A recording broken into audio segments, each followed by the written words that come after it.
तो कैसे हैं आप लोग। एक बार वापस से आपका स्वागत है मेरे चैनल में। और आज हम बात करेंगे, ये हमारे बायोलॉजी की एक और सीरीज के अंदर एक और टॉपिक का नाम हमारे श्वसन तंत्र। तो श्वसन तंत्र के बारे में आज बातचीत करेंगे। ये वीडियो थोड़ा लंबा होगा, इसलिए आप धैर्य बना के रखें। बात करें प्रत्येक जीव को जीवित रहने के लिए ऑक्सीजन की जरूरत पड़ती है। प्रत्येक जीव को जीवित रहने के लिए ऑक्सीजन की जरूरत पड़ती है। क्यों? क्योंकि ऑक्सीजन ही कार्बनिक भोज्य पदार्थों का ऑक्सीकरण या विघटन करके ऊर्जा प्रदान करती है। कौन? ऑक्सीजन। तो ऑक्सीजन का मेन काम क्या होता है? इसका मेन काम होता है कार्बनिक भोज्य पदार्थों का ऑक्सीकरण या विघटन करके ऊर्जा प्रदान करना। जो भोज्य पदार्थ है, तो भोज्य पदार्थों के ऑक्सीकरण की यही प्रक्रिया हमारी क्या कहलाती है? श्वसन या रेस्पिरेशन कहलाती है। भोग्य की जगह भोज्य है। ये भोज्य पदार्थों के ऑक्सीकरण की यही प्रक्रिया क्या कहलाती है? श्वसन या रेस्पिरेशन कहलाती है। दूसरे शब्दों में यह कहा जा सकता है कि जीवों में संपन्न होने वाली वह ऑक्सीकरण अभिक्रिया, ये क्रिया जिसमें ऑक्सीजन की उपस्थिति या अनुपस्थिति में जटिल भोज्य पदार्थों का सामान्य शरीर तापमान पर विभिन्न एंजाइमों के नियंत्रण में क्रमिक अपघटन होता है, जिसके फलस्वरूप सरल भोज्य पदार्थ कार्बन डाइऑक्साइड तथा जल एवं कार्बन मोनोऑक्साइड का निर्माण होता है और ऊर्जा मुक्त होती है। यही की अभिक्रिया हमारी क्या कहलाती है? श्वसन कहलाती है। तो आप इसे याद रखेंगे, इसकी परिभाषा कि जीवों में संपन्न होने वाली वह ऑक्सीकरण क्रिया जिसमें ऑक्सीजन की उपस्थिति या फिर अनुपस्थिति दोनों ही स्थिति में जटिल भोज्य पदार्थ है, इनका सामान्य शरीर के तापमान पर विभिन्न एंजाइमों के नियंत्रण में क्रमिक अपघटन होता है, जिसके फलस्वरूप सरल भोज्य पदार्थ जैसे कार्बन डाइऑक्साइड और जल या कार्बन मोनोऑक्साइड इनका निर्माण होती है, साथ ही साथ ऊर्जा भी मुक्त होती है। यही हमारी क्या कहलाती है? श्वसन कहलाती है। आगे बात करें, ऑक्सीजन के अंतर्ग्रहण करने का कार्य श्वसन तंत्र कहलाता है। श्वसन तंत्र करता है, मतलब ऑक्सीजन का अंतर्ग्रहण या इंजेक्शन करने का कार्य कौन करता है? श्वसन तंत्र या रेस्पिरेटरी सिस्टम करता है। श्वसन तंत्र के द्वारा शरीर की प्रत्येक कोशिका ऑक्सीजन की संपूर्ति प्राप्त करती है। जितनी जरूरत पड़ती है ऑक्सीजन की, उसकी पूर्ति प्राप्त करेगी श्वसन तंत्र के द्वारा। साथ ही साथ ऑक्सीकरण उत्पादों को मुक्त भी किया जाता है। उत्पाद में हमारी कौन सी गैस निकलती है? Carbon dioxide. तो इसको श्वसन तंत्र के माध्यम से मुक्त भी किया जाता है। श्वसन की संपूर्ण प्रक्रिया को निम्नलिखित भागों में बांटा जा सकता है। जैसे कौन कौन सी है इसके भाग? श्वसन में 3 भाग होते हैं मेन चीज। पहला भाग होता है हमारा बाह्य श्वसन, दूसरा होता है गैसों का परिवहन और तीसरा होता है आंतरिक श्वसन। तो 3 भाग होते हैं। तीनों भागों का हम डिटेल से अध्ययन करेंगे। पहला कौन सा? हमारा बाह्य श्वसन, दूसरा हमारा गैसों का परिवहन, तीसरा होता है हमारा आंतरिक श्वसन। तो पहला हमारा आता है बाह्य श्वसन, तो उसके बारे में बातचीत करते हैं। जिसे एक्सटर्नल रेस्पिरेशन भी कहते हैं। प्राणी और वातावरण के बीच में प्राणी और वातावरण के बीच में श्वसन गैस जैसे हमारा ऑक्सीजन और कार्बन डाइऑक्साइड, इनके आदान प्रदान अर्थात ऑक्सीजन का शरीर में आना और कार्बन डाइऑक्साइड का शरीर से बाहर जाना क्या कहलाता है? हमारा बाह्य श्वसन कहलाता है। तो बाह्य श्वसन किसे कहेंगे? प्राणी और वातावरण के बीच में गैसों का आदान प्रदान करना हमारे बाह्य श्वसन कहलाएगा, जिसमें क्या होता है? ऑक्सीजन शरीर के अंदर आती है और कार्बन डाइऑक्साइड गैस शरीर से बाहर जाती है। चूंकि इस प्रकार की श्वसन क्रिया फुफ्फुसों या फेफड़ों के अंदर या लंग्स के द्वारा संपन्न होती है, इसलिए इसे फुफ्फुसीय श्वसन या पल्मोनरी रेस्पिरेशन भी कहते हैं। चूंकि इसमें ऑक्सीजन का रुधिर में मिलना और कार्बन डाइऑक्साइड का शरीर से बाहर निकलना सम्मिलित होता है, इसलिए इसे क्या बोलते हैं? गैसीय विनिमय भी कहते हैं, गैसियस एक्सचेंज भी कहते हैं। तो हमने बाह्य श्वसन के बारे में देखा। अब बात करेंगे जो हमारे स्तनधारी होते हैं। स्तनधारियों में बाह्य श्वसन 2 पदों में होता है, ये 2 भाग में होता है। पहला होता है हमारा ब्रीदिंग, दूसरा होता है हमारा एक्सचेंज ऑफ गैसेस। ब्रीदिंग का मतलब होता है श्वासोच्छ्वास और दूसरा एक्सचेंज ऑफ गैसेस मतलब गैसों का विनिमय। तो अब इसके बारे में पहला बात करें हम, श्वासोच्छ्वास मतलब ब्रीदिंग के बारे में बात करें। ये क्या होती है कि स्तनधारियों में एक जोड़े लचीले स्पंजी फेफड़े होते हैं। एक जोड़े का मतलब 2 हमारे क्या होते हैं? लचीले स्पंजी फेफड़े होते हैं। जो हमारे वक्ष गुहा मतलब जो थोरेटिक कैविटी होती है, उसमें स्थित एक जोड़ा फुफ्फुसीय आवरण होता है, प्लूरल कैविटी होती है, उसके भीतर सुरक्षित रूप से बंद रहते हैं। तो हमने देखा एक जोड़ी जो हमारे फेफड़े हैं ये कहाँ होते हैं? हमारे प्लूरल कैविटी या फिर फुफ्फुसावनी गुहा, उसके अंदर सुरक्षित रहते हैं। फेफड़ों में निश्चित दर से वायु भरी जाती है और फिर उसको निकाला जाता है। जिसे हम भरी जाती है उसे सांस लेना और छोड़ा जाता है उसे श्वासोच्छ्वास कहते हैं। श्वास लेने की प्रक्रिया में 2 भागों में संपन्न होती है। जो सांस लेने की क्रिया होती है ये 2 भागों में संपन्न होती है। कौन कौन सी? पहला होता है हमारा इंस्पिरेशन, मतलब निःश्वसन। निःश्वसन की बात करें तो जब वायु वातावरण से शरीर के भीतर श्वासोच्छ्वास अंगों में प्रवेश करती है तब उस अवस्था को हम निःश्वसन कहते हैं।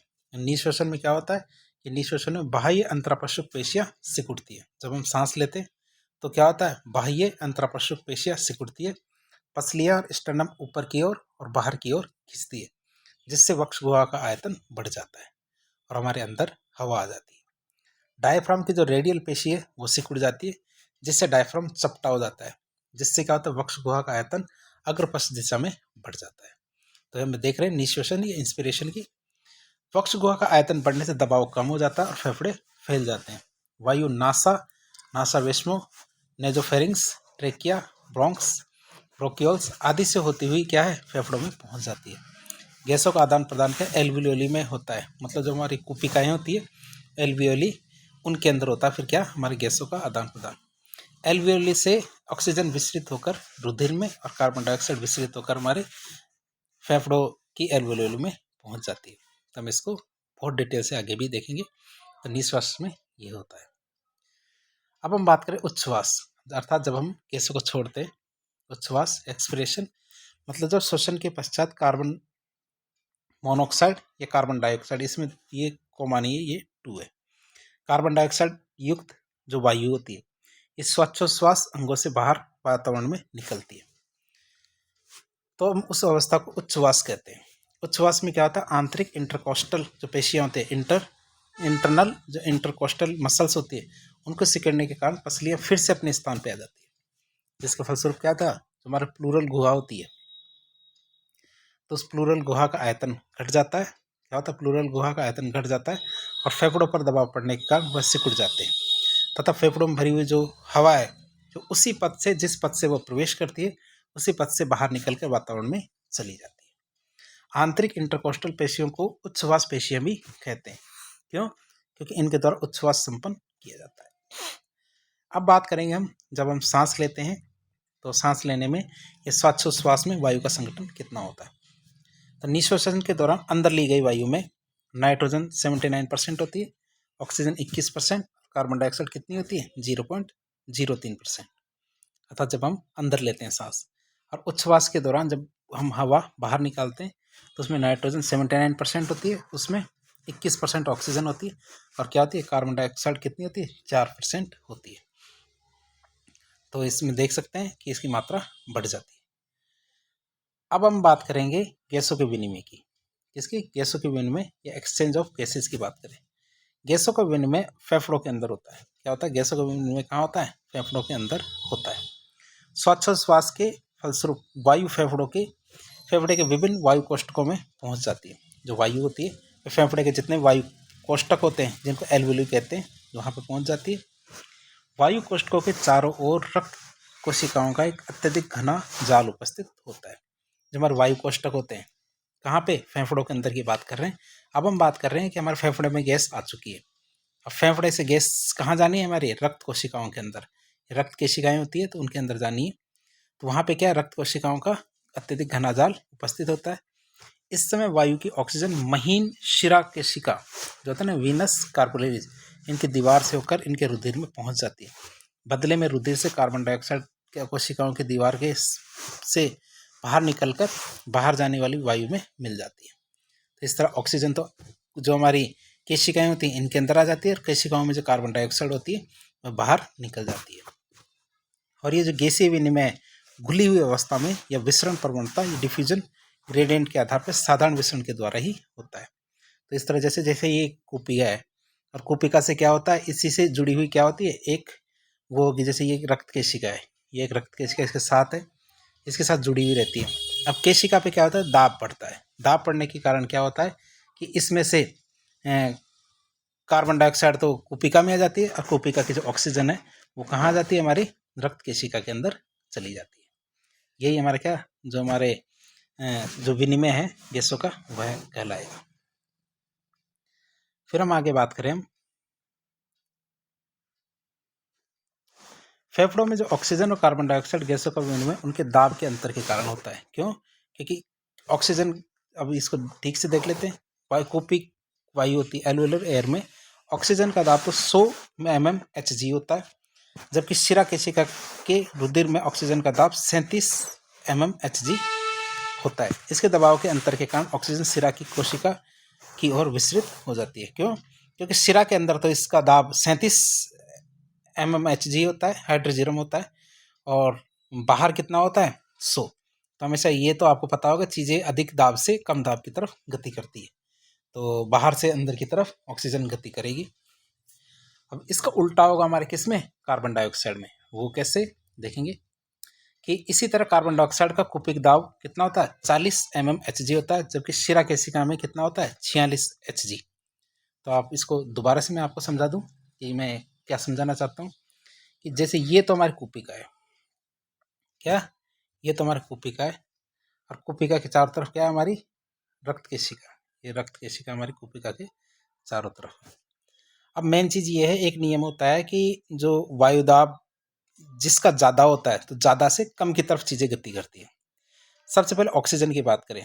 ऑक्सीजन की बात करें तो ऑक्सीजन में बाहर तो 100 है, क्या बाहर तो 100 है, अंदर कितना है? 37 है। अंदर कितना? 37 है। तो इसलिए ऑक्सीजन बाहर से अंदर की तरफ गति करेगी। दूसरी बात कार्बन डाइऑक्साइड की बात करें तो कार्बन डाइऑक्साइड में क्या होता है? अंदर तो 46 है, जो रक्त केशिका है उसके अंदर कार्बन डाइऑक्साइड का जो दाब है वो 46 है, और बाहर कितना है? 40 है। इसलिए अंदर से बाहर की तरफ ये क्या करेगी? रक्त केशिका से कार्बन डाइऑक्साइड बाहर निकलने की कोशिश करती है। तो इस दाब प्रवणता के कारण क्या होता है? हमारे जो गैसों का विनिमय हो जाता है। ठीक है। फलतः कार्बन डाइऑक्साइड शिरा केशिका से कुपिका की ओर विकसित हो जाती है। अतः ऑक्सीजन और कार्बन डाइऑक्साइड की विसरण की दिशा एक दूसरे के विपरीत में होती है। फेफड़े के समान ही गैसीय विनिमय उत्तकों में भी होता है। ऐसे गैसें हमारे क्या? उत्तकों में भी गैसों का विनिमय होता है। उत्तकों में सक्रिय उपापचय के फलस्वरूप केशिकाओं में कार्बन डाइऑक्साइड की मात्रा अधिक और ऑक्सीजन की मात्रा कम होती है। इस कारण के कार्बन डाइऑक्साइड गैसों से कार्बन डाइऑक्साइड केशिकाओं से रुधिर में विसरित होता रहता है, जबकि ऑक्सीजन की मात्रा रुधिर में अधिक रहने के कारण यह रुधिर के उत्तक की कोशिकाओं में विसरित होता रहता है। मानव शरीर में ऑक्सीजन का अभिगमन क्रमशः क्या? फुफ्फुस, रुधिर और उत्तक, इनके द्वारा किया जाता है। इस प्रकार शरीर में गैसों का आदान प्रदान एक सरल भौतिकी विसरण सिद्धांत पे कार्य करता है। तो ये आप ठीक से समझ गए होंगे कि हमारे गैसों का विनिमय किस प्रकार से किया जाता है। ये सामान्य भौतिकी का जो विसरण सिद्धांत होता है, दाब प्रवणता, इनके कारण ही यह संभव होता है। अब हम बात करें गैसों का परिवहन। ये गैसों का विनिमय तो हमने देख लिया, अब गैसें जाती कैसे? गैसों का विनिमय, ट्रांसपोर्टेशन ऑफ गैसेस देखें। तो गैसों अर्थात हमारी जो ऑक्सीजन और जो कार्बन डाइऑक्साइड है, इनका फेफड़ों से शरीर की कोशिकाओं में पहुंचना। फेफड़े में आई गैसें, फेफड़े से फिर कहाँ जानी है? सारी की सारी कोशिकाओं में, वहाँ तक पहुँचना और पुनः फेफड़े तक वापस आना। कोशिकाओं से जो गैसें हैं उनको पुनः फेफड़ों तक वापस आने की क्रिया है, इसको गैसों का परिवहन कहते हैं। और श्वसन गैसों का परिवहन रुधिर परिसंचरण की सहायता से ही होता है। क्या? श्वसन गैसों का परिवहन रुधिर परिसंचरण तंत्र की सहायता से ही होता है। अब हम पहले बात करेंगे ऑक्सीजन का परिवहन, उसके बाद बात करेंगे हम कार्बन डाइऑक्साइड का परिवहन। पहले आता है ऑक्सीजन का परिवहन। ऑक्सीजन का परिवहन मुख्यतः रुधिर में पाए जाने वाले लाल वर्णक कौन से? हीमोग्लोबिन, इसके द्वारा होता है। किसके द्वारा होता है? लाल वर्णक हमारे हीमोग्लोबिन, इसके द्वारा होता है। और हीमोग्लोबिन ऑक्सीजन से जुड़कर, हीमोग्लोबिन क्या करता है? ऑक्सीजन से जुड़कर एक अस्थायी यौगिक बनाता है, और उसका नाम क्या? Oxy haemoglobin. तो आप इसे याद रखेंगे कि इसका परिवहन कैसे होता है, कि ऑक्सीजन के परिवहन में कौन सी चीज़ सबसे ज़्यादा काम आती है? हमारे हीमोग्लोबिन। हीमोग्लोबिन क्या करता है? ऑक्सीजन से जुड़ जाता है, और ऑक्सीजन से जुड़ के क्या बनाता है? एक अस्थायी यौगिक होता है ऑक्सी हीमोग्लोबिन। तो ऑक्सी हीमोग्लोबिन बनाता है, जो क्या है? एक भौतिक परिवर्तन है। जो क्या है? एक भौतिक परिवर्तन है। हीमोग्लोबिन और ऑक्सीजन दोनों मिलकर क्या बनाते हैं? ऑक्सी हीमोग्लोबिन, जो क्या है? एक अस्थायी यौगिक है। अभी जो हमारे ऑक्सी हीमोग्लोबिन बना है, ये ऑक्सी हीमोग्लोबिन रुधिर परिसंचरण के द्वारा शरीर की विभिन्न कोशिकाओं में पहुंचता है, और कोशिकाओं में ऑक्सीजन का आंशिक दाब कम रहता है। हमारे क्या कोशिकाओं में जो हमारा ऑक्सीजन है इसका आंशिक दाब कम होता है, जिसके कारण ऑक्सीहीमोग्लोबिन का विखंडन ऑक्सीजन और हीमोग्लोबिन में हो जाता है। क्या वहाँ पे कोशिकाओं में जाने के बाद ऑक्सीहीमोग्लोबिन टूट जाते हैं और ऑक्सीजन और हीमोग्लोबिन में इसके टुकड़े हो जाते हैं। इस प्रक्रिया में ऑक्सीजन मुक्त होकर उत्तकों में प्रवेश कर जाती है, अर्थात कोशिकाओं को जितनी जरूरत होती है उतनी ऑक्सीजन मिल जाती है। अब हीमोग्लोबिन की बात करें, हीमोग्लोबिन बैंगनी रंग का होता है। क्या होता है? हीमोग्लोबिन बैंगनी रंग का होता है, जबकि ऑक्सीहीमोग्लोबिन चमकदार लाल रंग का होता है। आप इसे याद रखेंगे कलर के हिसाब से भी। हीमोग्लोबिन तो हमारे बैंगनी रंग का होगा, जबकि ऑक्सीहीमोग्लोबिन हमारे चमकदार लाल रंग का होता है। ऑक्सीजन की कितनी मात्रा का संयोजन हीमोग्लोबिन से होगा, यह ऑक्सीजन के आंशिक दाब और रक्त के पीएच पर निर्भर करता है कि रक्त का पीएच कितना है और ऑक्सीजन का आंशिक दाब कितना है। ये दोनों ही डिसाइड करते हैं कि ऑक्सीजन की कितनी मात्रा का संयोजन हमारे हीमोग्लोबिन से होगा। बात करें हीमोग्लोबिन की, तो हीमोग्लोबिन को श्वसन वर्णक या रेस्पिरेटरी पिगमेंट भी कहा जाता है और ये दो भागों से मिलकर बना होता है। इसका एक भाग तो हमारा हीमेटिन या हिम होता है, और हिम क्या है? एक आयरन पोरफायरिन होता है। हिम क्या होता है? एक आयरन पोरफायरिन होता है। इसके केंद्र में क्या एक लोहे का अणु होता है, लोह परमाणु फेरस होता है। हीमोग्लोबिन का दूसरा भाग ग्लोबिन प्रोटीन होता है, जो एक रंगीन प्रोटीन है, और ये हीमोग्लोबिन का 95% भाग बनाता है। ये क्या करता है? हीमोग्लोबिन का 95% भाग बनाएगा। ये तो हमने ऑक्सीजन के परिवहन की बात की। अब हम बात करेंगे किसकी? कार्बन डाइऑक्साइड के परिवहन की। कार्बन डाइऑक्साइड के परिवहन की बात करें तो कार्बन डाइऑक्साइड का परिवहन कोशिकाओं से फेफड़ों तक हीमोग्लोबिन के द्वारा केवल 10 से 20% तक ही हो पाता है। अतः कार्बन डाइऑक्साइड का परिवहन रुधिर परिसंचरण द्वारा और अन्य प्रकार से भी होता है। तो वो कैसे कैसे?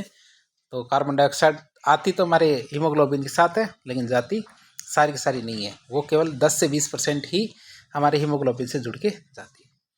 पहला बात करेंगे प्लाज्मा में घुल के कैसे कार्बन डाइऑक्साइड जाएगी। तो कार्बन डाइऑक्साइड क्या है? रुधिर प्लाज्मा में घुलकर कार्बोनिक अम्ल बनाती है। कार्बन डाइऑक्साइड क्या करती है? रुधिर प्लाज्मा में घुल जाएगी और क्या बनाएगी? कार्बोनिक अम्ल बनाएगी, और कार्बोनिक अम्ल के रूप में कार्बन डाइऑक्साइड का लगभग 7% परिवहन हो जाता है। तो ये कार्बन डाइऑक्साइड है, ये हमारा प्लाज्मा है, प्लाज्मा के जल में घुल जाएगी और क्या बना लेगी? कार्बोनिक अम्ल बना लेगी, और इस तरह से 7% परिवहन हमारे कार्बन डाइऑक्साइड का हो जाता है। फिर बात करें बाइकार्बोनेट्स के रूप में। किसके रूप में? बाइकार्बोनेट्स के रूप में देखें तो बाइकार्बोनेट्स के रूप में कार्बन डाइऑक्साइड के अधिकांश भाग मतलब 70% का परिवहन हमारे इसी रूप में होता है। किसके रूप में? बाइकार्बोनेट्स के रूप में। यह रुधिर के पोटेशियम और प्लाज्मा के सोडियम से मिलके, क्या रुधिर के तो पोटेशियम और प्लाज्मा के सोडियम से मिलके पोटेशियम कार्बोनेट और सोडियम बाइकार्बोनेट बना लेगा। ठीक है, तो ये दोनों बना लेता है। इससे क्या है? हमारे 70% कार्बन डाइऑक्साइड का परिवहन हो जाता है। आरबीसी में जो बाइकार्बोनेट्स है उसके निर्माण की प्रक्रिया देखें तो ये कार्बन डाइऑक्साइड है। कार्बन डाइऑक्साइड उस जल से मिल जाएगी, प्लाज्मा वाले जल से, और कार्बोनिक एनहाइड्रेट एंजाइम की सहायता से कार्बोनिक अम्ल बना लेगी। और ये कार्बोनिक अम्ल क्या करेगा? बाइकार्बोनेट्स बना लेगा।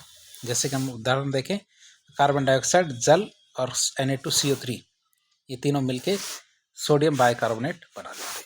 तो इस रूप में हमारे 70% जो कार्बन डाइऑक्साइड इसका परिवहन होता है। फिर कार्बेनो यौगिक के रूप में हमारे कार्बन डाइऑक्साइड कैसे जाती है इसकी बात करें। कार्बन डाइऑक्साइड हीमोग्लोबिन के अमीनो अम्ल समूह से संयोग कर लेता है। क्या? कार्बन डाइऑक्साइड क्या करता है? हीमोग्लोबिन के जो अमीनो समूह है, अमीन समूह है, उस समूह से संयोग कर लेता है और कार्बोक्सी हीमोग्लोबिन और प्लाज्मा प्रोटीन से संयोग करके कार्बेनो हीमोग्लोबिन बनाता है। तो दो चीज़ें बनाता है। एक चीज़ तो क्या बनाएगा? हमारे कार्बन डाइऑक्साइड हीमोग्लोबिन के अमीन समूह से जुड़ के कार्बोक्सी हीमोग्लोबिन बनाएगा। साथ ही साथ प्लाज्मा प्रोटीन से भी जुड़ सकता है और प्लाज्मा प्रोटीन के साथ जुड़ के कार्बेनो हीमोग्लोबिन बना लेता है। ये दो चीज़ बना लेता है, और इस तरह क्या है? लगभग 23% कार्बन डाइऑक्साइड का परिवहन हो जाता है। कार्बन डाइऑक्साइड और जल ये दोनों मिलके क्या करते हैं? कार्बेनो यौगिक बनाते हैं। और हमारे जो हीमोग्लोबिन है तो उसका NH2 या अमीनो समूह है, उससे हमारी कार्बन डाइऑक्साइड जुड़ जाएगी और कार्बोक्सिल हीमोग्लोबिन बना लेगी। तो इस तरह से हमने देखा, और इस तरह से हमारे क्या 23% कार्बन डाइऑक्साइड का परिवहन हो जाता है। मनुष्य में सांस लेने की दर की बात करें तो 1 मिनट में 12 से 15 बार मनुष्य सांस लेता है, और एक बार जब सांस लेता है तो लगभग 1500 ml वायु फेफड़े में हर समय आती है और जाती है। इस फेफड़े की इसे हम क्या कहते हैं, फेफड़े की कार्यात्मक सामर्थ्य कहते हैं कि एक बार सांस लेने में कितनी वायु अंदर जा रही है और कितनी बाहर निकल रही है। यही क्या कहलाती है, हमारी कार्यात्मक अवशेष सामर्थ्य या फंक्शनल रेजिडुअल कैपेसिटी कहते हैं फेफड़े की। और ये कितनी होती है, नॉर्मली 1500 ml, मतलब 1.5 लीटर वायु एक बार में हम पी जाते हैं। अब हम बात करेंगे आंतरिक श्वसन की। तो हमने 2 चीजें तो देख ली,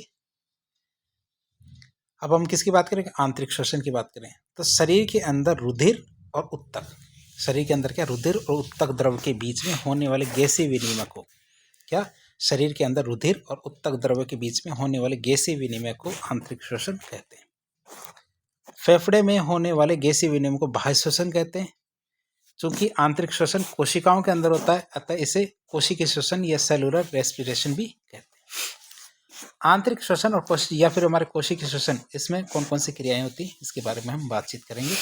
अर्थात आंतरिक श्वसन कहो या फिर हमारे कोशिकीय श्वसन कहो, दोनों में कौन कौन सी क्रियाएं होती है, उनके बारे में हम बातचीत करते हैं। पहला हमारा ऑक्सीहीमोग्लोबिन है, अर्थात हीमोग्लोबिन से जुड़ के जो ऑक्सीजन आई है उसका क्या करेंगे, सबसे पहले उसका विघटन होगा। तो रक्त परिसंचरण के परिणाम स्वरूप ऑक्सीहीमोग्लोबिन कोशिकाओं में पहुंचती है, जहाँ पे ऑक्सीजन का दाब कम होता है, अतः ऑक्सीहीमोग्लोबिन का ऑक्सीजन से विघटन हो जाता है और इस प्रकार से लगभग 25% ऑक्सीजन कहाँ पहुंच जाती है, हमारे उत्तकों तक पहुंच जाती है। ऑक्सीहीमोग्लोबिन टूट के हीमोग्लोबिन और ऑक्सीजन दोनों में टूट जाती है और ये ऑक्सीजन कहाँ चली जाती है, कोशिका में। अभी कोशिका में हमारे पास ऑक्सीजन आ चुकी है। अब क्या होगा, खाद्य पदार्थों का ऑक्सीकरण होगा, मतलब ऑक्सीडाइजेशन ऑफ फूड स्टफ्स की बात करें तो कोशिका द्रव में ऑक्सीजन की उपस्थिति में विभिन्न खाद्य पदार्थों का विभिन्न एंजाइमों की उपस्थिति में ऑक्सीकरण होता है, जिसके परिणाम स्वरूप क्या होगी, ऊर्जा मुक्त होगी। तो कोशिका द्रव में ऑक्सीजन की उपस्थिति में विभिन्न खाद्य पदार्थों का विभिन्न एंजाइमों की उपस्थिति में ऑक्सीकरण होता है, जिसके परिणाम स्वरूप क्या होती है, ऊर्जा मुक्त होती है। अब आंतरिक श्वसन की बात करें तो ये भी 2 प्रकार का होता है। आंतरिक श्वसन भी 2 प्रकार का होता है, एक तो ऑक्सीजन की उपस्थिति में, एक होता है हमारे ऑक्सीजन की अनुपस्थिति में। पहला हम देखेंगे कौन सा, अनॉक्सी श्वसन। दूसरा बात करेंगे ऑक्सी श्वसन।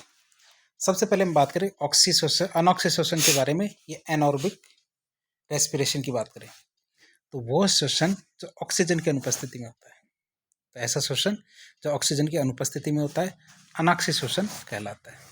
अब इसमें होता क्या है, इसमें जटिल जो रासायनिक प्रक्रियाएं होती है, क्या होती है, जटिल रासायनिक प्रक्रियाओं की श्रृंखला के द्वारा क्या होता है, जो ग्लूकोज होता है जिसको हम कोशिकीय ईंधन कहते हैं, इसका आंशिक रूप से विघटन होता है। पूर्ण विघटन कभी भी नहीं होता है, क्या होता है, आंशिक रूप से विघटन होता है।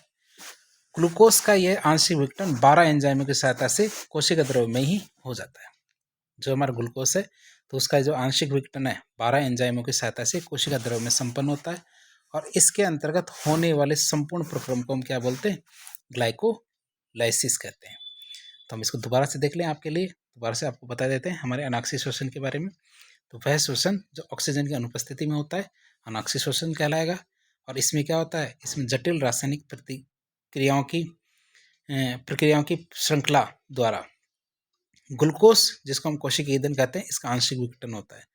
ग्लूकोज का जो आंशिक विघटन है ये 12 एंजाइमों की सहायता से होता है और वो भी कहाँ पे, कोशिका द्रव में।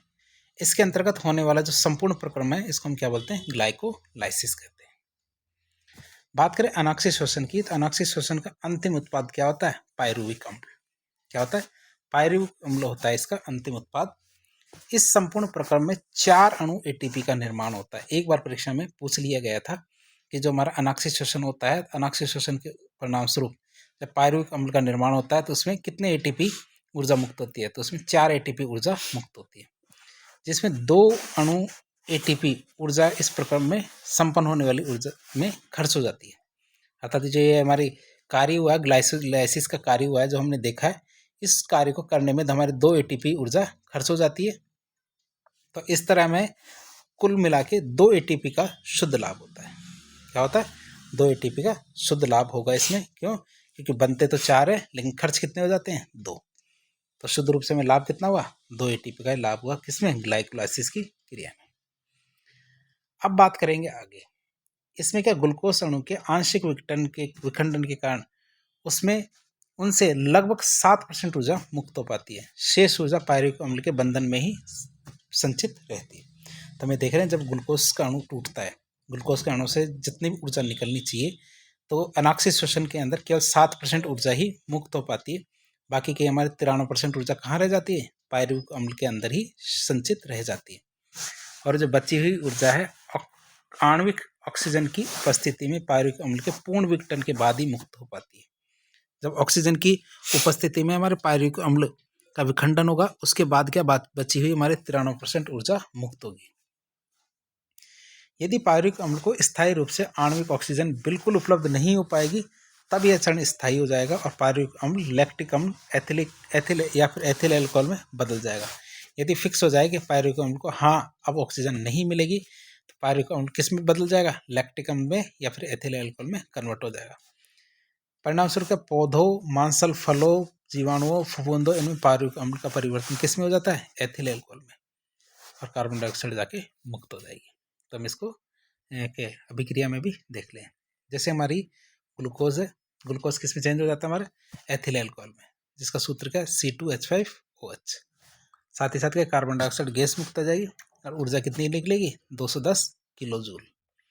एक अभिक्रिया से ये एक ग्लूकोज के अणु से निकलेगी।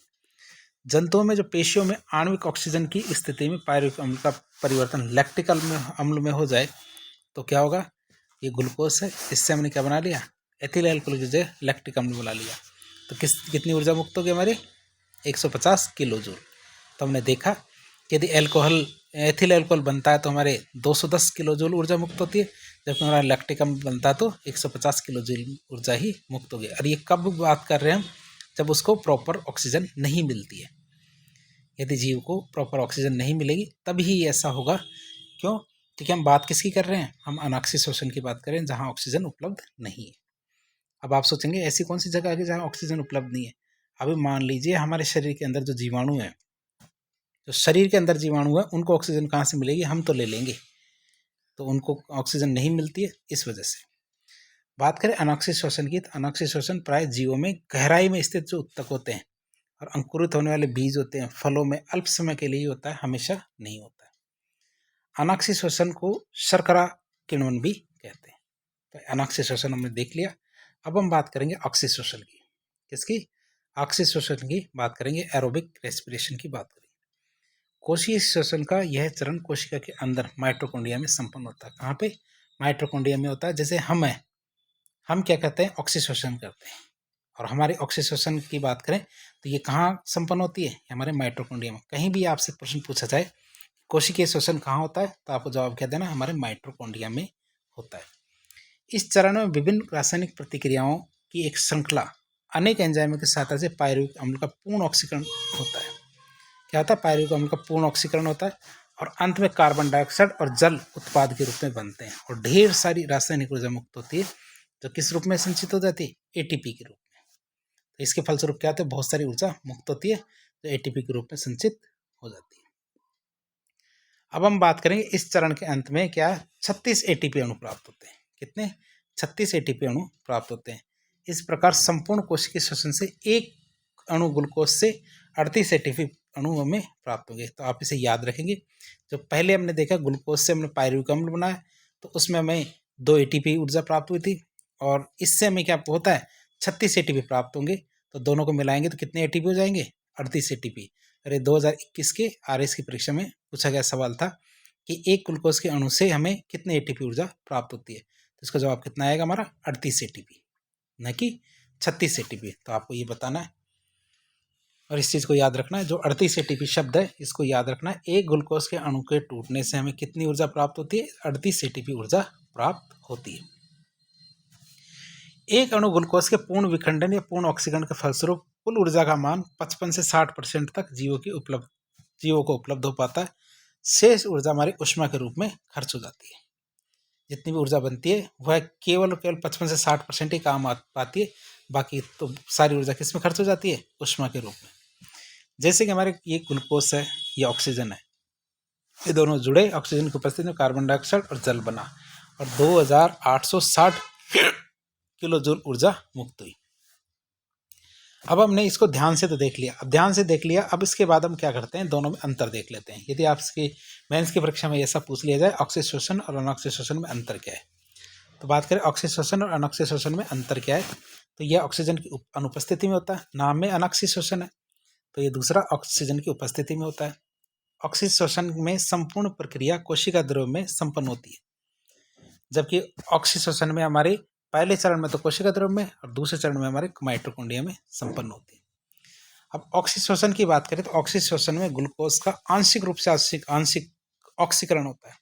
क्या होता है? आंशिक रूप से ऑक्सीकरण होता है अनॉक्सीशोषण में, और पाइरुवेट, इथेनॉल और लैक्टिक अम्ल का निर्माण होता है। क्या होता है?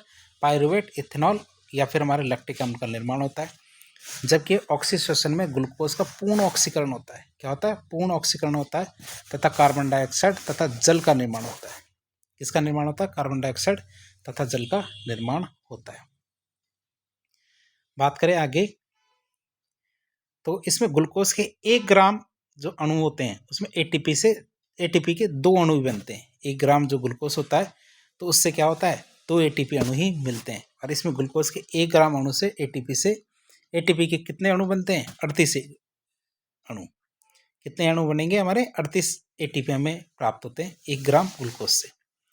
बात करें इसकी तो एक ग्लूकोज अणु से केवल 54 किलो कैलोरी ऊर्जा ही मुक्त होती है, जबकि इसमें एक ग्लूकोज अणु से 686 किलो कैलोरी ऊर्जा मुक्त होती है। बात करें यह अवायवीय जीवाणु जैसे हमारे यीस्ट और आंतरीय परजीवी होते हैं जो हमारे आंतों के अंदर रहते हैं, उनके अंदर होता है। और यह तो हमारे सारे जीव जंतु और पेड़ पौधों के अंदर होता है जो हमारा ऑक्सीशोषण।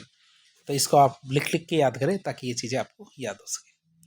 अब हम बात करें श्वसन की क्रियाविधि की। किसकी बात करेंगे? श्वसन की क्रियाविधि या मैकेनिज्म ऑफ रेस्पिरेशन। श्वसन की प्रक्रिया सामान्यतः 2 पदों में संपन्न होती है। कितने पदों में? 2 पदों में संपन्न होती है हमारी श्वसन की क्रियाविधि। और वो कौन कौन से पद है?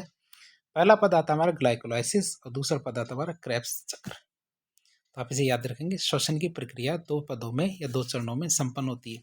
पहला होता है हमारा ग्लाइकोलाइसिस, दूसरा होता है हमारा क्रेब्स चक्र। पहले की बात करेंगे ग्लाइकोलाइसिस के बारे में कि ग्लाइकोलाइसिस क्या है। इस प्रक्रिया में ग्लूकोज के 1 अणु से पायरुविक अम्ल के 2 अणु का निर्माण होता है। आप इसे कैसे याद करेंगे कि ग्लूकोज के 1 अणु से में क्या प्राप्त होता है? पायरुविक अम्ल के 2 अणु का निर्माण होता है। इस प्रक्रिया में ऑक्सीजन की आवश्यकता बिल्कुल नहीं होती है, अर्थात ऑक्सीशोषण हो चाहे अनऑक्सीशोषण हो, दोनों में सेम प्रक्रिया होती है। अर्थात एक ग्लूकोज के अणु से पायरुविक अम्ल के 2 अणुओं का निर्माण होता है दोनों में। बात करें इसकी तो यह प्रक्रिया ऑक्सीशोषण और अनऑक्सीशोषण दोनों में एक जैसी होती है। और इस संपूर्ण प्रक्रिया कोशिका द्रव्य में पूर्ण होती है। कहाँ होती है? कोशिका द्रव्य में पूर्ण होती है। और ग्लाइकोलाइसिस के पूरे चरण में एटीपी के 4 अणु बनते हैं, जबकि 2 एटीपी के अणु खर्च हो जाते हैं। तो इस तरह से हमें शुद्ध लाभ के रूप में 2 एटीपी प्राप्त होते हैं। इस प्रकार इस प्रक्रिया में एटीपी के 2 अणुओं का शुद्ध लाभ होता है। इस प्रक्रिया में हाइड्रोजन के 4 परमाणु बनते हैं। कितने? हाइड्रोजन के 4 परमाणु बनते हैं जो NAD को NADH2 में बदलने के काम आते हैं। इस प्रक्रिया में क्या होता है? हाइड्रोजन के 4 परमाणु बनते हैं जो क्या करता है? NAD को NADH2 में बदलने के काम आते हैं। अब ग्लाइकोलाइसिस की बात करें तो ग्लाइकोलाइसिस की खोज जर्मनी के 3 जीव वैज्ञानिक थे, एम्बडेन, मेयरहोफ, पार्सन ने की थी। एम्बडेन, मेयरहोफ और पार्सन, यहाँ कोमा भी आएगा। क्या आएगा? यहाँ कोमा आएगा, अर्थात 3 है। एम्बडेन, मेयरहोफ और पार्सन, इन तीनों ने मिलकर की थी। इसीलिए एम्बडेन से तो क्या होता है? ई बनता है। क्या? एम्बडेन से ई, मेयरहोफ से एम, पार्सन से पी। तो हमारी जो ग्लाइकोलाइसिस की प्रक्रिया 3 वैज्ञानिकों ने खोजी थी, इसलिए इसको EMP पाथवे भी कहते हैं। क्यों? क्योंकि वैज्ञानिकों को पहला अक्षर ले लिया इसने, और इस कारण इसे क्या कहते हैं? EMP पाथवे भी कहते हैं। क्यों? क्योंकि तीनों ने मिलकर इसको खोजा था। कौन कौन थे? एम्बडेन, मेयरहोफ और पार्सन। अब हम बात करेंगे क्रेब्स चक्र की। किसकी बात करेंगे? क्रेब्स चक्र की बात करें। क्रेब्स चक्र की बात करें तो इस प्रक्रिया की खोज 1937 ईस्वी में ब्रिटिश वैज्ञानिक थे हमारे हैंस क्रेब, इनके द्वारा की गई थी। क्रेब्स चक्र की संपूर्ण अभिक्रियाएं, क्रेब्स चक्र में क्या जितनी भी अभिक्रियाएं होती है ये यूरियोटेलिक जीवों में, माइटोकॉन्ड्रिया में और प्रोकैरियोटिक जीवों में हमारे कोशिका कला पर होती है। तो आप इसे याद रखेंगे। तो हमारे जीव के बारे में भी आपको पता होगा, 2 तरह के जीव होते हैं, एक प्रोकैरियोटिक जीव होते हैं, एक यूकैरियोटिक जीव होते हैं। यूकैरियोटिक जीव मतलब हम, जो बड़े बड़े जीव होते हैं, पेड़ पौधे होते हैं, उनको हम यूकैरियोटिक जीव कहते हैं। और जो छोटे हमारे जीवाणु, विषाणु होते हैं, ये प्रोकैरियोटिक जीव होते हैं। तो यूकैरियोटिक जीवों में तो हमारे कहाँ होती है? ये माइटोकॉन्ड्रिया में। और प्रोकैरियोटिक जीवों में क्या होता है? कोशिका कला या सेल मेम्ब्रेन पर ये होती है। इसमें क्या ग्लाइकोलाइसिस से प्राप्त पायरुविक अम्ल के दोनों अणुओं का ऑक्सीजन की उपस्थिति में पूर्ण ऑक्सीकरण हो जाता है। अर्थात जो 2 अणु हमने एक ग्लूकोज के अणु के तोड़कर 2 पायरुविक अम्ल के 2 अणु बनाए थे, इन दोनों का हमारे क्या होता है, ऑक्सीकरण हो जाता है इस चक्र में। बात करें इस चरण में होने वाले प्रमुख परिवर्तन कौन कौन से हैं, तो उनकी बात करते हैं। पहला परिवर्तन क्या होता है देखें, तो क्रेब्स चक्र में प्रवेश करने से पूर्व पायरुविक अम्ल से कार्बन डाइऑक्साइड का एक अणु और 2 हाइड्रोजन परमाणु का विमोचन हो जाता है, और इससे बचा हुआ कोएंजाइम ए, इससे बचा हुआ अणु कोएंजाइम ए से संयुक्त होकर एसिटाइल कोएंजाइम ए बना देता है। तो आप इसे याद रखेंगे कि इसकी शुरुआत कैसे होती है, कि क्रेब्स चक्र में प्रवेश कर जाता है हमारा क्या, पायरुविक अम्ल। पायरुविक अम्ल जैसे प्रवेश करता है कार्बन डाइऑक्साइड के एक अणु और 2 हाइड्रोजन परमाणु इनको मुक्त कर देता है। एक तो हमारे कार्बन डाइऑक्साइड को अणु को और एक 2 हाइड्रोजन परमाणु को मुक्त कर देता है। फिर जो बचता है वह अणु क्या कोएंजाइम ए से जुड़ जाता है, एसिटाइल कोएंजाइम ए बना देता है। बात करें आगे, तो एसिटाइल कोएंजाइम ए अब क्या कोशिका में उपस्थित ऑक्जेलो एसिटिक अम्ल और जल से क्रिया करता है। तो हमारा एसिटाइल कोएंजाइम ए क्या करता है, अब कोशिका में उपस्थित ऑक्जेलो एसिटिक अम्ल और जल से क्रिया करता है और क्या करता है, साइट्रिक अम्ल बना लेता है। क्या करता है, साइट्रिक अम्ल बना लेता है। बात करें साइट्रिक अम्ल की, क्या साइट्रिक अम्ल की बात करें, तो साइट्रिक अम्ल का क्रेब्स चक्र में धीरे धीरे कई अभिक्रियाओं के माध्यम से क्रमबद्ध विघटन होता है और इन अभिक्रियाओं के परिणाम स्वरूप कई मध्यवर्ती उत्पाद बनते हैं। क्या होते हैं, कई मध्यवर्ती अम्ल बनते हैं, जैसे हमारे ऑक्जेलो सक्सेनिक अम्ल, अल्फा कीटो ग्लूटेरिक अम्ल, सक्सेनिक अम्ल, फ्यूमेरिक अम्ल, मैलिक अम्ल, इस तरह हमारे बहुत सारे अम्ल बनते हैं मध्यवर्ती अम्ल। इन परिवर्तनों के दौरान कार्बन डाइऑक्साइड के 2 अणु और हाइड्रोजन के 8 अणु मुक्त होते हैं। क्या होते हैं, कार्बन डाइऑक्साइड के 2 अणु और हाइड्रोजन के 8 परमाणु इससे मुक्त होंगे। अंत में जो हमारा मैलिक अम्ल बनेगा, तो मैलिक अम्ल का परिवर्तन ऑक्जेलो ग्लिसरिक अम्ल में हो जाता है और यह पुनः दूसरे पायरुविक अम्ल के साथ संयुक्त होकर क्रेब्स चक्र को दोबारा से शुरू कर देता है। तो इस तरह हमारी ये प्रक्रिया चलती रहती है बार बार। अब हम बात करते हैं, ये हमारे क्रेब्स चक्र तो हो गया, अब क्रेब्स चक्र में हमारे ऊर्जा का उत्पादन कैसे होता है, कितना होता है, तो उसके बारे में बात करें। पायरुविक अम्ल के अणु के ऑक्सीकरण से, क्या पायरुविक अम्ल देखा हमने, एक ग्लूकोज के अणु से क्या होता है, 2 पायरुविक अम्ल बनते हैं अणु, और इस पायरुविक अम्ल के ऑक्सीकरण से हमें एटीपी की बात करें, तो एटीपी का एक अणु 5 अणु NADH के और एक अणु FADH का बनता है। क्या होता है, 5 अणु तो NADH के और एक अणु FADH का बनता है। NADH के एक अणु से 3 अणु ATP और FADH2 के एक अणु से क्या ATP के 2 अणु बनते हैं। इस तरह पायरुविक अम्ल के एक अणु से हमारे कितने 18 अणु बनेंगे, कितने बनेंगे 18 अणु बनेंगे। हम इसको देख सकते हैं कि NADH कितने 5 है, तो एक से हमारे कितने 3 अणु 3 ATP बनते हैं, तो 5 हमारे NADH बनते हैं, तो 5 दिए 15 ही हो गए। 2 हमारे FADH बनते हैं, क्या 2 हमारे एक हमारे FADH बनता है और एक FADH से हमारे 2 ATP मिलते हैं और एक हमारा ATP साफ साफ बनता है। तो आप इसको याद कर सकते हैं। तो यहाँ कोमाएँ ध्यान रखना, ये 5 के से पहले कोमाएँ यहाँ पर। तो इस तरह हमारे एक पायरुविक अम्ल से हमारे 18 अणु ATP के बनते हैं। कितने 18 अणु ATP के बनते हैं। मैं आपको दोबारा से बता दूँ, इसको मैं क्या बताना चाहता हूँ कि इसमें क्या क्या बनेगा। एक तो हमारा ATP का अणु बनता है साफ साफ, तो ये हमने एक ले लिया यहाँ पे, इन सबको जोड़ेंगे। फिर 5 अणु हमारे क्या बनते हैं NADH के, कितने 5 अणु बनते कितने NADH के। NADH का एक अणु से हमें मिलते हैं 3 ATP, तो 5 से कितने मिलेंगे 15 ATP। तो ये 15 ATP यहाँ लिख दिए 5 के, और 3 को भी गुणा करने का यहाँ पे बता दिया। एक हमें क्या मिलता है इससे, एक पायरुविक अम्ल से एक अणु FADH का मिलता है। क्या मिलता है FADH कॉमन, ये 2 है, FADH2 का मिलता है, और एक FADH2 से हमें 2 ATP ऊर्जा प्राप्त मिलती है। तो 2 को जब 1 से गुणा करेंगे तो 2 निकल के आएगा। तीनों को जब जोड़ेंगे तो हमारे कितने आ जाएगा 18 अणु ATP बनते हैं, किससे, एक पायरुविक एसिड से। आप इसको याद करेंगे।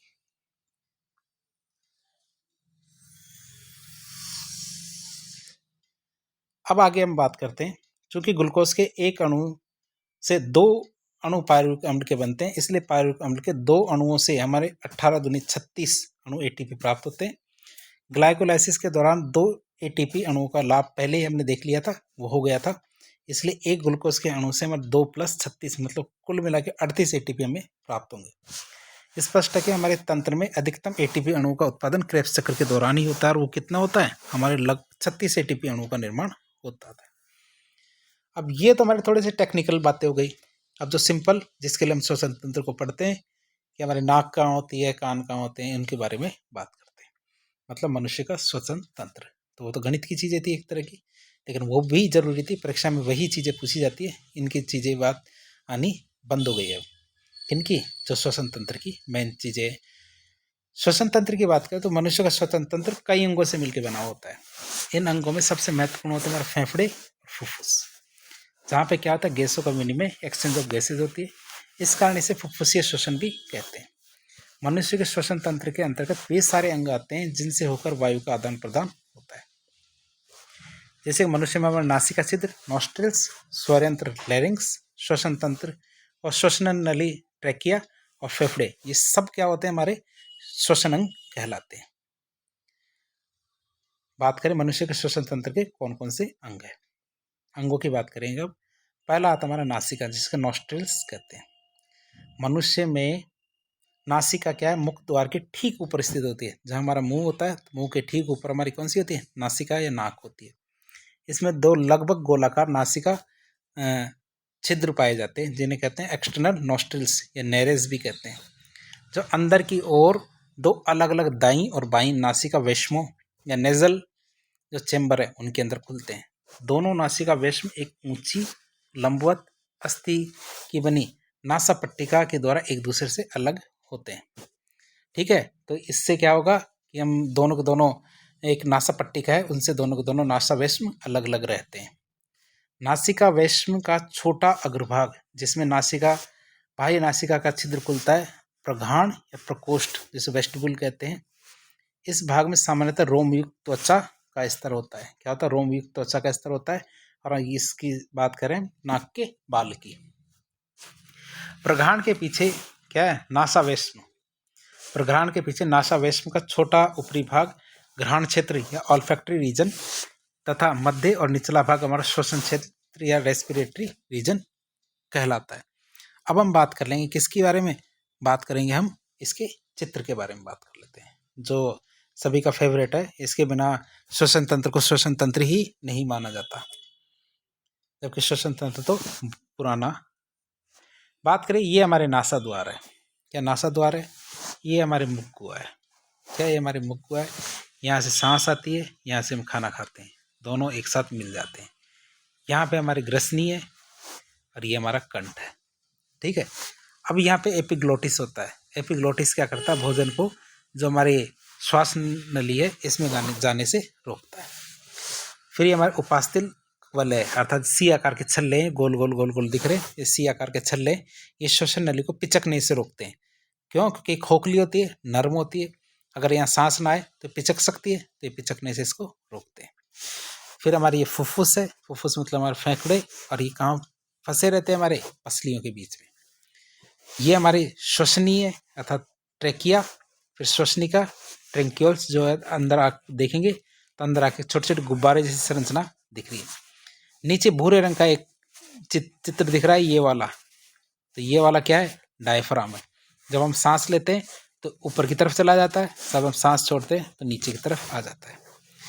फिर ये छोटे छोटे गुब्बारे दिख रहे हैं, छोटे छोटे, यदि आप ध्यान से देख रहे हैं इनको तो क्या होते हैं, गुब्बारे दिख रहे हैं छोटे छोटे, उनको हम क्या बोलते हैं, उनको हम क्या बोलते हैं, कुपिका कोश। क्या बोलते हैं, कुपिका कोश। और इसको यदि बड़े चित्र में देखें तो ऐसा दिखेगा कि श्वसन श्वसनिकाएं इसमें क्या होता है, छोटी छोटी होती है, और इनमें क्या छोटे छोटे गुब्बारे जैसी संरचना होती है, उन्हें क्या बोलते हैं, कुपिका कहते हैं। तो ये वैसा नहीं रहा जैसा आप सोचते थे पहले कि एक छोटे छोटे फेफड़े बना दो और नाक गला बना दो, उनसे पार नहीं पड़ेगी। नंबर अच्छे चाहिए तो पूरा सीखना पड़ेगा।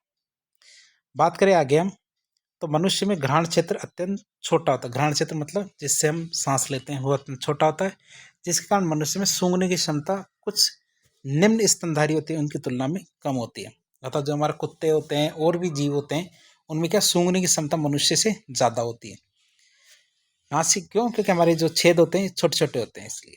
नासिका वेश्म की दीवार टेढ़ी मेढ़ी घुमावदार प्लेट की तरह होती है, जिसे कौंची कहते हैं। जो हमारे नासिका के छेद है, ये रास्ता है, तो ये टेढ़ा मेढ़ा है, घुमावदार है, इसीलिए इसको क्या बोलते हैं, कौंची कहते हैं। नासिका वेश्मों में महीन म्यूकस मेम्ब्रेन का स्तर पाया जाता है। क्या? महीन म्यूकस मेम्ब्रेन का स्तर पाया जाता है, जो म्यूकस का स्त्राव करते हैं, जिससे यहाँ क्या है कि जो कीटाणु विषाणु या कोई भी चीज साथ में हवा के साथ आ जाते हैं तो वो इनसे चिपक जाएंगे। श्वसन क्षेत्र में स्थित जो श्वसन एपिथेलियम है, इसके नीचे महीन रक्त केशिकाओं का जाल बंद होता है। नासिका वेश्म अंदर की ओर ग्रसनी और कंठ द्वार के समीप खुलती है। ग्रसनी कंठ द्वार के ठीक नीचे एक छोटी सी संरचना स्वर यंत्र में जाके खुलती है, जो हमने चित्र में भी देख ली थी। फिर बात करते हैं लैरिंग्स की। लैरिंग्स या स्वर यंत्र की। श्वसन मार्ग का वह भाग जो ग्रसनी को श्वास नली से जोड़ता है, उसे हम स्वर यंत्र कहते हैं। ठीक है, क्या बोलते हैं? स्वर यंत्र कहते हैं। उसे कंठ या स्वर यंत्र भी कहते हैं। ये या अलग शब्द है, कंठ या स्वर यंत्र कहते हैं। इसका मुख्य कार्य क्या होता है? ध्वनि का उत्पादन करना होता है। जैसे हम बोलते हैं तो हमारी आवाज आती है, तो हमारी आवाज कैसे आएगी? स्वर यंत्र से या लैरिंग्स से आती है। ध्वनि उत्पादन के अतिरिक्त यह खांसने, निगलने, श्वासोच्छ्वास, श्वसन मार्ग की सुरक्षा करने सभी कार्य करता है। स्वर यंत्र के प्रवेश द्वार पर एक पतला और पत्ती के समान कपाट होता है, ये वाल्व होता है, जिसे एपिग्लोटिस कहते हैं। तो स्वर यंत्र के प्रवेश द्वार पर क्या होता है? एक पतला और पत्ती के समान एक कपाट होता है, वाल्व होता है, जिसे क्या बोलते हैं? एपिग्लोटिस कहते हैं। जब कुछ अंदर निकलना होता है तो एपिग्लोटिस द्वार बंद हो जाता है, जिससे क्या होता है? भोजन श्वास नली में प्रवेश नहीं कर पाता। और ये हम खुद नहीं करते, ये सब अपने आप ही होता है। अर्थात जब एपिग्लोटिस क्या करता है कि श्वसन नली को बंद कर देते हैं जब हमें कुछ निगलना होता है खाना खाते टाइम, और जब हमें सांस लेना होता है तो एपिग्लोटिस द्वार खुल जाता है।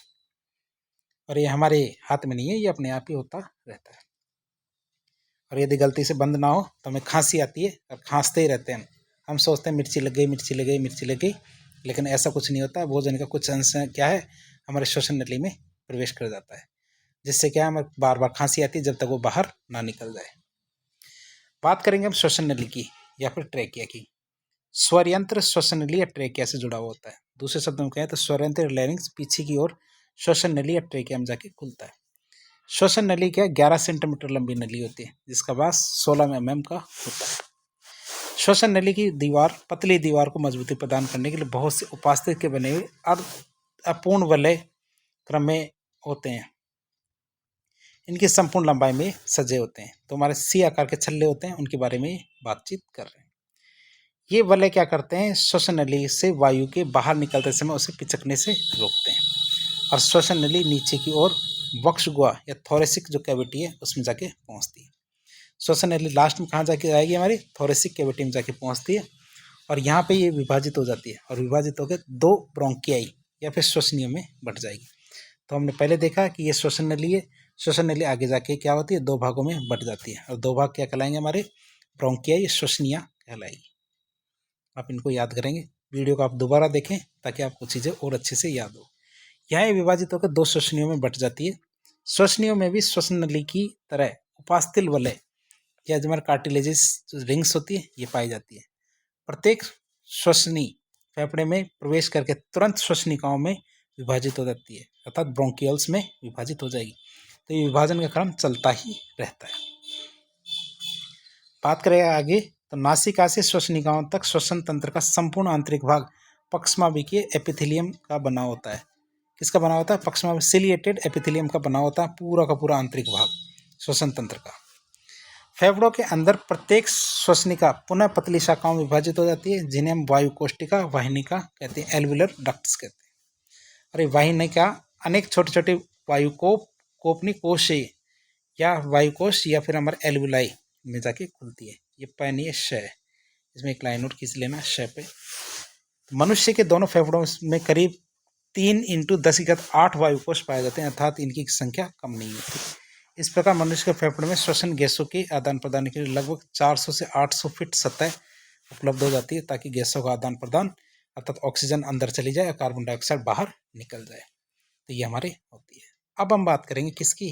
मेन हमारे अंग फेफड़े की। तो हमारा मुख्य अंग कौन सा? फेफड़ा, जिसको कहते हैं लंग्स।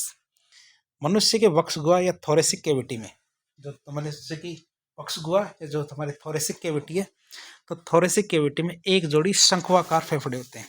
कैसे फेफड़े होते हैं? शंखवाकार फेफड़े होते हैं। मनुष्य का फेफड़ा स्पंजी होता है, गुलाबी रंग का होता है, थैलेनुमा रचना है। कैसा? स्पंजी है, गुलाबी रंग का और थैलेनुमा रचना है। जो हृदय के इधर उधर प्लूरल गुहाएं होती है ना, उनमें स्थित होता है। प्लूरल गुहा के चारों ओर प्लूरल मेम्ब्रेन का पतला आवरण पाया जाता है, जिसे हम क्या कहते हैं? पैराइटल प्लूरा भी कहते हैं। तो पैराइटल प्लूरा क्या होता है? जो फेफड़ा है तो फेफड़े के चारों तरफ की जो मेम्ब्रेन होती है, जिसे पैराइटल प्लूरा कहते हैं। फेफड़ा और पैराइटल प्लूरा के बीच में म्यूकस जैसा चिकना पदार्थ पाया जाता है, जो फेफड़े को फैलने और फिर से वास्तविक रूप में लौटने से होने वाला जो घर्षण है उसको कम करता है। यदि ये ना हो तो हमारे फेफड़े घिस घिस के पतले हो जाएंगे। मनुष्य के प्रत्येक फेफड़े में लगभग 300 करोड़ वायुकोश या एल्वियोलाई पाए जाते हैं। कितने? 300 करोड़ से कम नहीं पाए जाते हैं, इतने ही पाए जाएंगे। दाएं फेफड़ा थोड़ा लंबा और बाएं फेफड़ा थोड़ा छोटा होता है।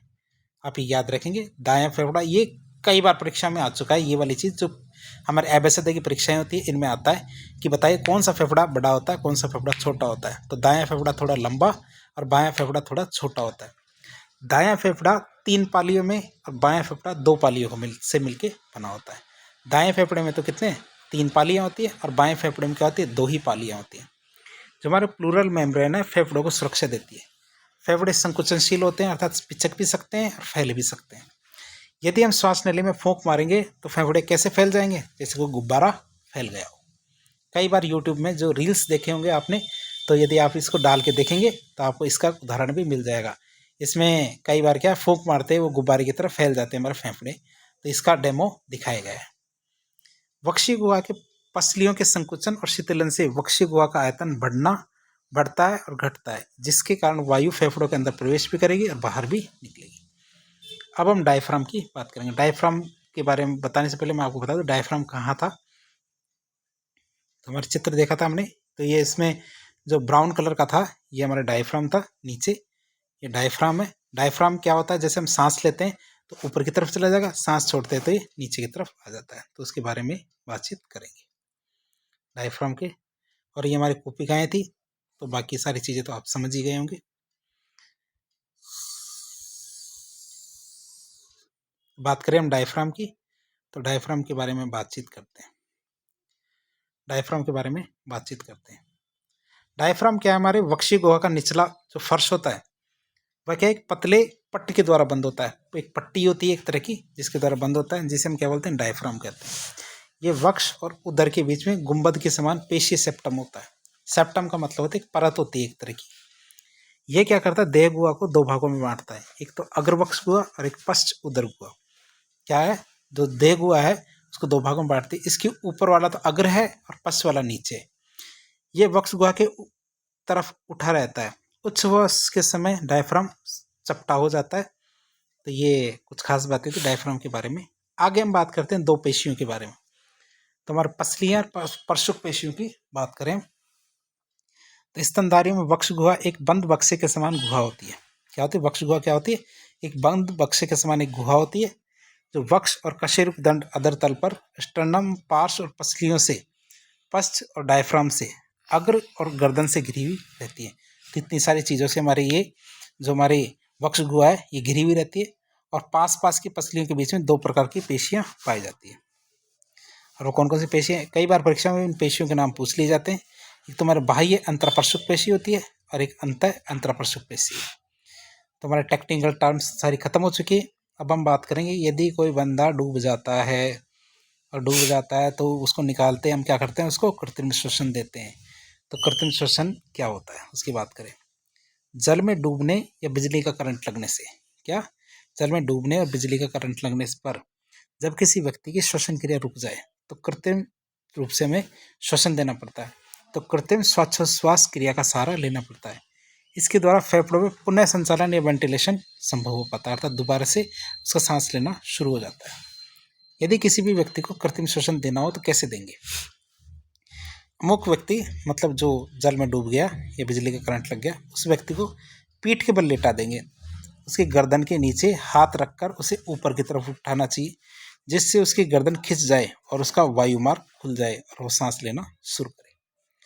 फिर व्यक्ति के नाक को उंगलियों की सहायता से बंद करके अपना मुंह उसके व्यक्ति के ऊपर रखकर जोर से फूंक मारी जाए, जिससे क्या होगा, उसके फेफड़े एक झटके में फूल जाएंगे और वो व्यक्ति क्या होगा, सांस लेना शुरू कर देगा।